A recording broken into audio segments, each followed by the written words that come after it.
Good morning, everyone. I'm Will Jackson, and this is Some Good News Covenant. Life is full of questions and doubts, and sometimes we never know the answers to those questions. For many of us, faith can hold a lot of questions and doubts in it, especially during the hard times of life. Maybe you've been having a difficult time in life lately. Maybe you lost a loved one. Maybe you can't pay your rent. Life is full of bad situations, and those bad situations, it can be hard to keep faith in God, and that's okay. Many people in the Bible questioned or doubted God. In Luke chapter 7, verses 18 to 23, even John the Baptist, who had been thrown in jail by Herod, began to doubt and question his faith. He sent all of his disciples to meet Christ when he came because he doubted who Jesus was, and John was full of belief. Tough times make it hard to hope and trust in the Lord, and this is normal.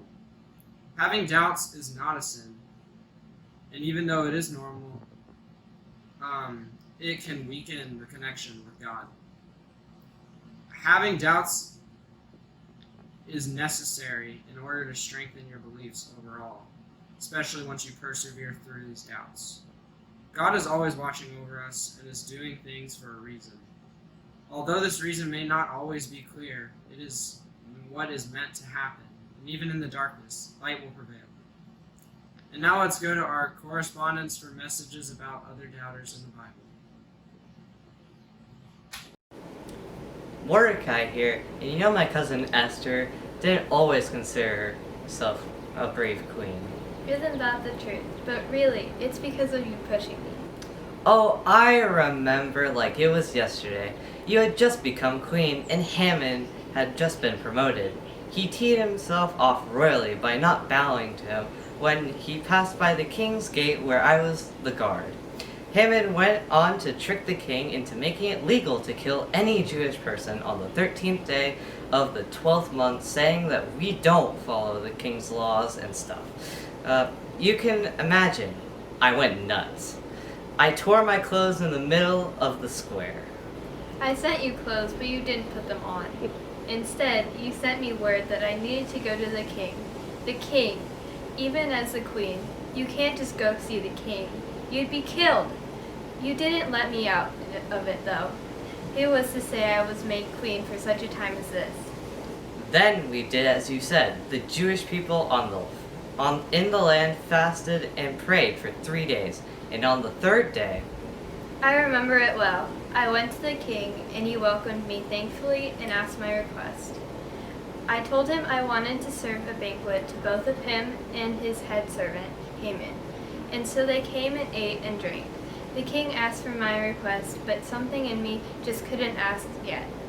I instead asked him back for a second banquet the next night. I remember Haman was super angry after the banquet when I wouldn't bow to him. I thought I was a goner, really. Oh, so true. So the following night, when they returned, I told them about my people about to be killed. I was brave enough to point out Haman, his head servant, was behind the impending slaughter. The king was so mad and had Haman killed. God saved the Jewish people that day. He also confirmed his great love for me. I was a lowly Jewish girl made queen and able to stop a horrible plot against my people. God was faithful. He didn't seem to mind that I had doubts.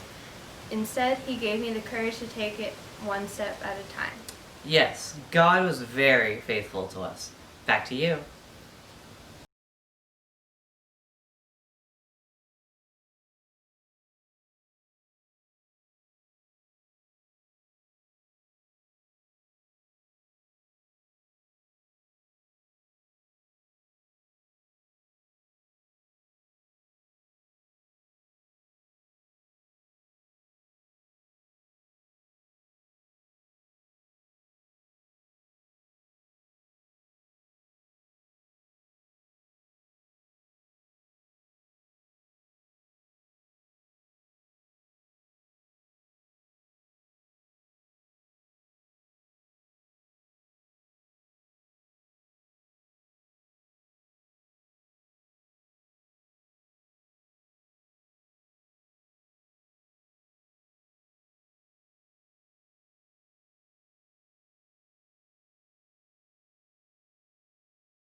And we're back.